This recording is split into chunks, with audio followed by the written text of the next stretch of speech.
so much for joining me today. I really appreciate your time. I just wanted to ask you a few questions, okay? Sure. Alrighty. So why did you go solar? It just makes a lot of sense. I've got electric vehicles, and if I can get my power from the sun, that's definitely the way to go. Exactly. So what was your favorite part throughout the process? Um, Turning it on, seeing being able to see the energy, coming into my system and being able to use it, and my electric bill going down. That's great. Exactly. That's always exciting to see. Now, would you recommend any of your friends or family members to go with green home systems?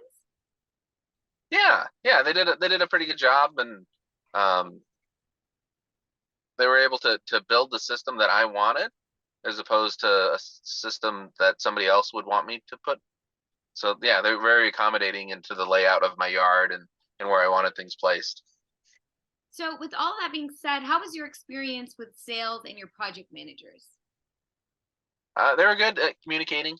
Um, they're just like any construction project. There were a few little hiccups, but they took care of them, and my system got turned up, and it's working great now. Perfect. Awesome. Well, thank you so much for your time. I really appreciate this. And you did a great job. All right, thank you.